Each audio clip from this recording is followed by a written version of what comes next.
How do we survive grief? That's the topic we're going to be addressing today on Flourish-Meant. I'm your host, Tina Yeager. Today, I have a special guest with me, and her name is Jenny Leavitt. She's a pastor's wife, an award-winning author, a speaker, and a coach. And she has a mission to help others find the hope and healing and happiness that she was able to find even after losing her 17-year-old son to a drunk driver in 2015. Welcome, Jenny. I am so happy that you're here. I'm grateful that you're willing to address this very important topic today. Thank you so much, Tina. I appreciate the opportunity to be here. In this second half of our conversation with Jenny Leavitt, we're going to dive into some practical things about what you can do to survive grief and how you can help others in your community, in your family, in your neighborhoods that are suffering with grief. Jenny, what is the first thing that someone who's suffering from grief needs to be prepared to do as response that would be a good self-care response in that situation? That's a great question, Tina. So, one of the very first things that I encourage people is to maybe rethink how you think about getting help if you need it. Sometimes it's really difficult I think part of it is our Western civilization mindset about being independent and that we can do this on our own. And some things we can, but grief is a whole nother beast that unfortunately I think our Western culture, we don't give it enough space to process it in a healthy way. You know, when the accident happened and I lost Jacob, um, I think the bereavement days at my job was 3, and my husband's was 1. Like, how on earth are you supposed to process the loss of your 17-year-old child and go back to work and function in that time? Now, thankfully, I had a lot of coworkers that rallied around me and they donated sick days so I could take off. But my husband had to use past his bereavement day, he had to use his personal days, and then he still had to go back to work after 2 weeks. We have a son in the ICU unit, and we're trying to figure out how to bury another son. So just allowing yourself the space that you need to process and realizing I may need help beyond me. Whatever that looks like for you, if that looks like one-on-one therapy, if that looks like joining grief support groups, whatever that looks like, allowing that space and recognizing that you're going to need it. You can't just shove it under the rug. It's not going to go away. You're going to have to learn how to process it. And a lot of times that means that you need somebody that's on the outside that can look in with a fresh perspective and help you. So they can't join the grief share groups immediately. It does take a little time before you're ready for that. But Mhm. what can you do at first? Can you text a friend and simply say, please pray for our family? Don't post this on social media. Now you can post it on social media, kind of waiting slowly into when you're ready to receive all of that feedback. What does that process look like with getting the right circles of community that you're able to respond to? Because you are going to get with the broader community a lot of people responding with things that aren't helpful. That's very true. And I'm thinking back to after our accident, and that's just something that kind of naturally was put into place because I had those couple of friends that one of them is, I kind of joke around that she's got that mama bear where if like we were at church, for instance, I knew that she could kind of be my buffer to help me with those things. I was so overwhelmed with grief that it was nice to have some people that I knew they could help me with those kinds of practical things of standing in the gap and kind of helping with it. If I texted and said, hey, can you just, have these couple of people that I know are trusted, just be praying for me. Today's a really hard day. But having those couple of people that I just knew they weren't going to gossip. They weren't going to just put it all out there on social media, but they would pray and they would rally with me.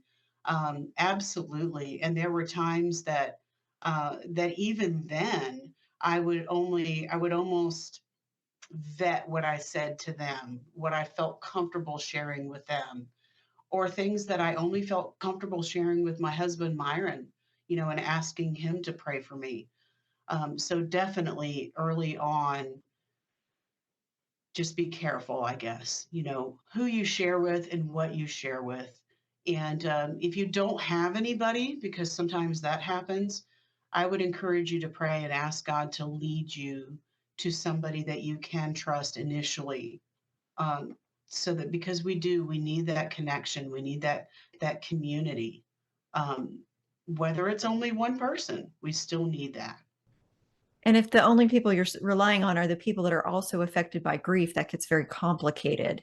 How Mhm. did you how did you manage the friction that can sometimes happen in a marriage when you have lost a child? How did you really learn how to work through that and keep your marriage intact throughout that process? Because that can be extremely trying on a marriage at in any loss, but especially the loss of a child.